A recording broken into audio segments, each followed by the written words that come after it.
Hello friends, welcome to LK academy. હું આકાશ મહેતા. આજે આપણે ડિસ્કસ કરીશું અમુક ઇમ્પોર્ટન્ટ કરંટ અફેર્સ. એમાંનો આપણો પહેલો ટોપિક છે સ્પાર્ડેક્સ મિશન વિશે. સ્પાર્ડેક્સ મિશન કોના દ્વારા લોન્ચ કરવામાં આવ્યું છે?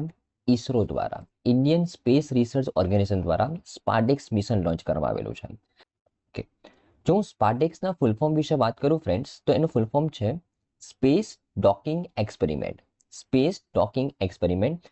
તો આ મિશન એકચ્યુઅલમાં ડોકિંગ અને અનડોકિંગ માટે એક્સપેરિમેન્ટ કરવા માટે લોન્ચ કરવામાં આવેલું છે. હવે what is docking, what is undocking, કેમ એ ઇમ્પોર્ટન્ટ છે, એના વિશે વાત કરીએ. તો એકચ્યુઅલમાં આ જે સ્પાર્ડેક્સ મિશન છે ને, એની અંદરમાં ઈસરોએ 2 સેટેલાઇટ ઓર્બિટમાં મૂકેલા છે.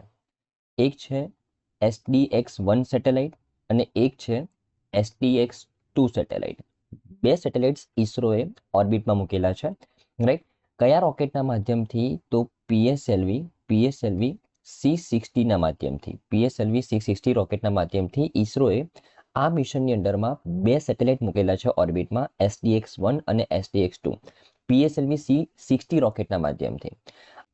આ SDX-1 સેટેલાઇટને ચેઝર સેટેલાઇટ કહેવામાં આવે છે અને આ SDX-2 સેટેલાઇટને ટાર્ગેટ સેટેલાઇટ કહેવામાં આવે છે. ટાર્ગેટ સેટેલાઇટ કહેવામાં આવે છે. જો હું તમને એકચ્યુઅલમાં એનું પિક્ચર દેખાડું તો આ રીતના આ SDX-1 છે જે ચેઝ કરે છે કોને? SDX-2 ને, બરાબર ને? તો એકચ્યુઅલી આ જે સેટેલાઇટ છે એનું ટાર્ગેટ શું હતું? SDX-2 સેટેલાઇટ હતું, બરાબર. SDX-1 સેટેલાઇટનું ટાર્ગેટ હતું SDX-2 સેટેલાઇટ.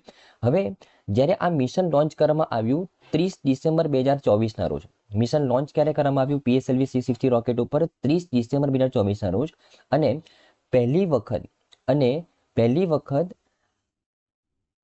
SDX-1 સેટેલાઇટ જે ચેઝર સેટેલાઇટ હતું એને SDX-2 સેટેલાઇટ જે ટાર્ગેટ સેટેલાઇટ હતું એને ડોક કરી લીધું. મતલબ જોઈન્ટ કરી લીધું. ક્યારે? 16મી જાન્યુઆરી 2025 ના રોજ. 16મી જાન્યુઆરી 2025 ના રોજ ડોક કરવામાં આવ્યું SDX-1 દ્વારા SDX-2 ને, બરાબર ને? મતલબ 2 સેટેલાઇટ્સ જોઈન્ટ થયા 16 જાન્યુઆરી 2025 ની અંદર એમની ઓર્બિટની અંદર, બરાબર ને? ઓકે, તો ડોકિંગ થઈ ચૂકેલું હતું. હવે અત્યારે આપણે રિસન્ટ ન્યૂઝમાં કેમ ભણી રહ્યા છે? કારણ કે 13 માર્ચ 2025 ના રોજ આ SDX-1 સેટેલાઇટ અને SDX-2 સેટેલાઇટ એ અનડોક થઈ ગયા છે. એ શું પડી ગયા છે? છૂટા પડી ગયા છે. તમે અહીંયા જુઓ કે આ ઈસરો દ્વારા કેપ્ચર કરેલો ફોટો છે. એકચ્યુઅલી આ SDX-1 અને SDX-2 અત્યારે જોઈન્ટ કન્ડિશનમાં હતા.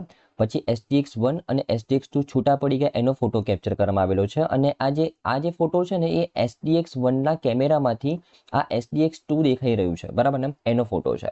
તો સક્સેસફુલી અનડોકિંગ થઈ ચૂકેલું છે, બરાબર ને? આ બંને સેટેલાઇટનું. તો આ સ્પાર્ડેક્સ મિશનનો ઉદ્દેશ્ય જ એ હતો ફ્રેન્ડ્સ કે આ બંને સેટેલાઇટ્સને ડોક કરવાના, જે 16 જાન્યુઆરી 2025 ની અંદર ડોક કરી ચૂકેલું હતું. અને અત્યારે 13મી માર્ચ 2025 ની અંદર આ બંને સેટેલાઇટ્સ અનડોક થઈ ગયા છે. તો ડોકિંગ અને અનડોકિંગ સક્સેસફુલી કમ્પ્લીટ કરવાનો ઉદ્દેશ્ય હતો સ્પાર્ડેક્સ મિશનનો, સ્પેસ ડોકિંગ એક્સપેરિમેન્ટ મિશનનો, બરાબર ને? ધ્યાનમાં રાખવાનું છે. Okay, right. તો ઓકે, હવે તમે કહેશો સર કે આ ડોકિંગ અને અનડોકિંગ કરવાનું આટલું મહત્વનું કેમ છે? તો એકચ્યુઅલમાં ફ્રેન્ડ્સ આ જે ડોકિંગ અને અનડોકિંગ થઈ રહ્યું છે, બરાબર ને? જોઈન્ટ પડવું, છૂટા પડવું, એ સ્પેસની અંદર થઈ રહ્યું છે, બરાબર ને? તો દુનિયાની અંદર માત્ર 4 દેશો પાસે આ ટેકનોલોજી છે. દુનિયાની અંદર માત્ર 4 દેશો પાસે આ ટેકનોલોજી છે. ઇન્ડિયા, રશિયા, ચાઇના અને US. 4 દેશો પાસે આ ટેકનોલોજી છે માત્ર, બરાબર. અને ઇન્ડિયા ચોથો દેશ બન્યો છે, ધ્યાનમાં રાખવાનું છે, બરાબર ને? રાઈટ. તો ખૂબ જ મોટી અચીવમેન્ટ છે, બરાબર ને? કે સ્પેસની અંદર ડોકિંગ અને અનડોકિંગ સક્સેસફુલી કમ્પ્લીટ કરવાનો. હવે હું તમને મહત્વ સમજાવું ને, તો તમને ખબર હોય તો ફ્રેન્ડ્સ, આપણે ઇન્ટરનેશનલ સ્પેસ સ્ટેશન એ પૃથ્વીની આસપાસ ઓર્બિટમાં ઘૂમી રહ્યું છે. ઇન્ટરનેશનલ સ્પેસ સ્ટેશન આ એક એવું સ્ટેશન છે જ્યાં વૈજ્ઞાનિકો સ્પેસની અંદર બેસીને એક્સપેરિમેન્ટ કરી રહ્યા છે, બરાબર ને? જો આવું દેખાય છે, આ ઇન્ટરનેશનલ સ્પેસ સ્ટેશન છે જે એ પોતાની ઓર્બિટમાં ઘૂમી રહ્યું છે પૃથ્વીની આસપાસ, અને વૈજ્ઞાનિકો તેની અંદર બેસીને એક્સપેરિમેન્ટ કરી રહ્યા છે. તો આ ઇન્ટરનેશનલ સ્પેસ સ્ટેશન ઘણા બધા દેશો સાથે ભેગા મળીને બનાવેલું છે. ચાઇનાનું પણ પોતાનું ઇન્ટરનેશનલ સ્પેસ સ્ટેશન છે જેને કહેવાય છે તિયાંગોંગ સ્પેસ સ્ટેશન, બરાબર ને? રાઈટ. હવે ઇન્ડિયા પણ પોતાનું ઇન્ટરનેશનલ સ્પેસ સ્ટેશન ડેવલપ કરવા માંગી રહ્યું છે 2035 સુધી.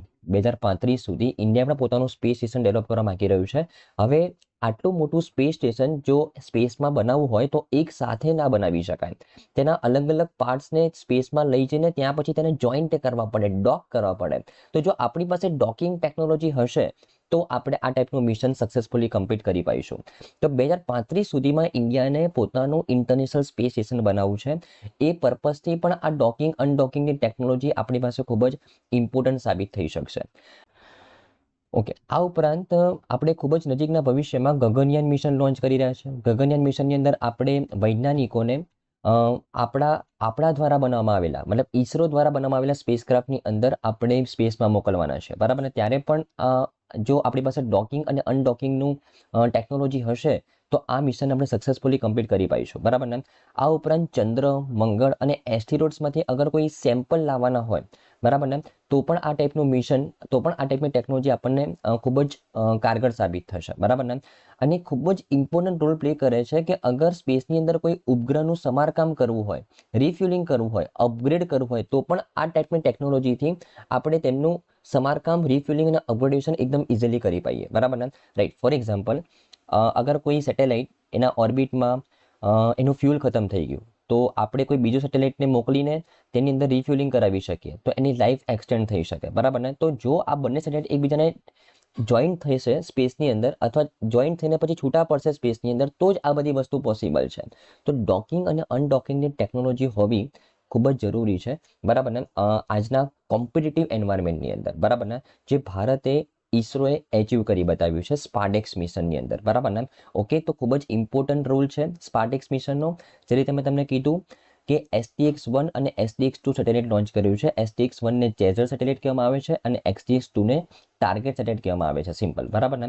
અને બંને 16 જાન્યુઆરી 2025ના રોજ ડોક થઈ ચૂકેલા હતા, જેનું અનડોકિંગ અત્યારે સક્સેસફુલી કમ્પ્લીટ થયું છે. એટલા માટે આપણે રિસન્ટ ન્યૂઝમાં ભણી રહ્યા છે. ઓકે, તો આઈ થિંક તમને આ ન્યૂઝમાં સારી રીતે ખબર પડી હશે ફ્રેન્ડ્સ. ઓકે, ચલો. આપણો નેક્સ્ટ ટોપિક છે ફ્રેન્ડ્સ કે ઇન્ડિયા અને ફ્રાન્સ 2 મેગા ડીલ કરવા જઈ રહ્યા છે. જસ્ટ કેબિનેટ કમિટી ઓન સિક્યુરિટીનું અપ્રુવમેન્ટ બાકી છે. ઇન્ડિયા અને ફ્રાન્સની વચ્ચે 2 મેગા ડીલ થઈ રહી છે. કઈ 2 મેગા ડીલ થઈ રહી છે એના વિશે વાત કરીએ. તો એકચ્યુઅલી ઇન્ડિયા ફ્રાન્સ પાસે 26 રફેલ M ફાઇટર જેટ અને 3 સ્કોર્પિયન ક્લાસ સબમરીન મંગાવી રહ્યું છે. ટોટલ $11 બિલિયન એગ્રીમેન્ટ સાઇન થશે જો કેબિનેટ કમિટી ઓન સિક્યુરિટી અપ્રુવમેન્ટ આપશે તો.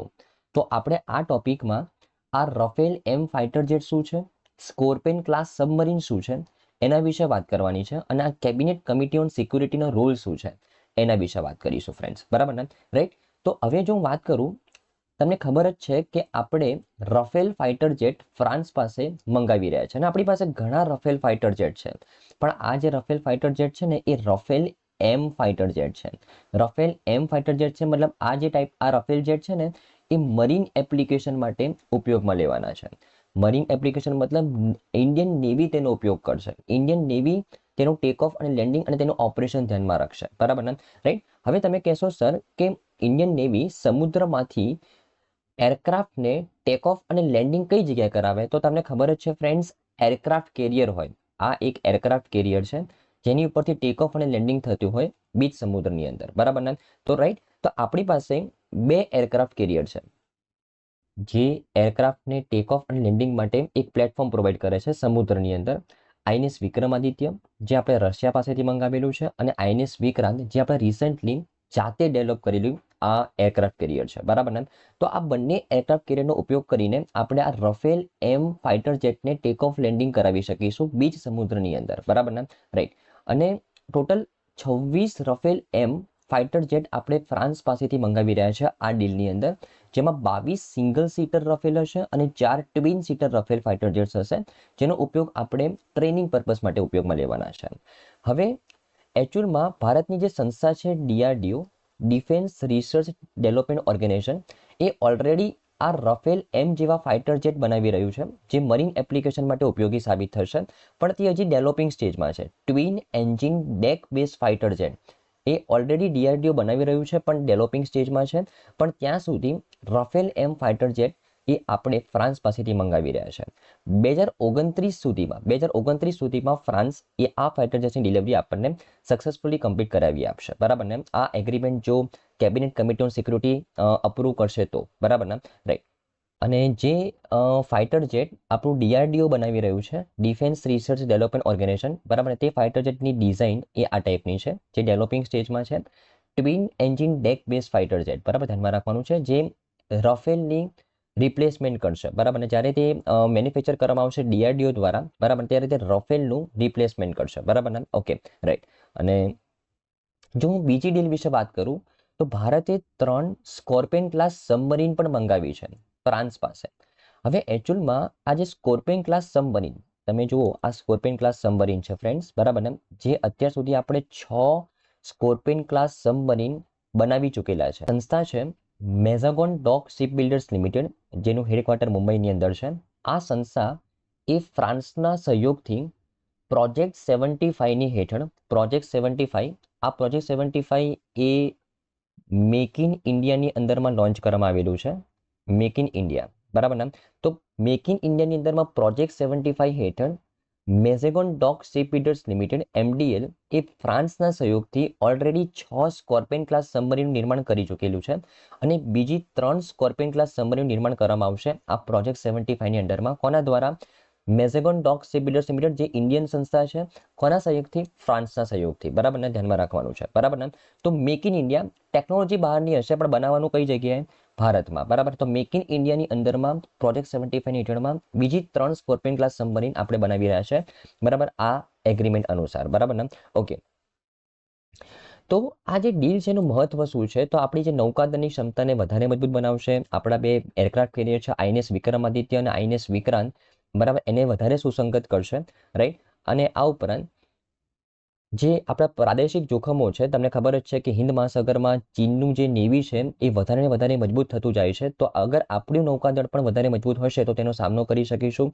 અને સ્વદેશી સંરક્ષણ ઉત્પાદનને પણ પ્રોત્સાહન મળશે. કારણ કે મેં તમને કીધું કે આ જે સ્કોર્પિયન ક્લાસ સબમરીન છે એ બનાવશે કોણ? ભારતીય સંસ્થા. બરાબર ને? તો આ ડીલથી આપણું પ્રોડક્શન પણ ઇમ્પ્રૂવ થશે, એમ્પ્લોયમેન્ટ પણ મળશે ભારતની અંદર. રાઈટ. તો આપણી ઇકોનોમીમાં ગ્રોથ થશે. બરાબર ને? રાઈટ. તો ખૂબ જ ઇમ્પોર્ટન્ટ 2 ડીલ આપણે ફ્રાન્સ સાથે કરવા જઈ રહ્યા છે. એક તો Rafael fighter jet M series અને એક સ્કોર્પિયન ક્લાસ સબમરીન. બરાબર ને? તો આઈ થિંક તમને આ ન્યૂઝમાં ખબર પડી હશે ફ્રેન્ડ્સ. તો આઈ થિંક ફ્રેન્ડ્સ આજના બંને ટોપિકમાં તમને સારી રીતે ખબર પડી હશે. Thank you friends. બાય.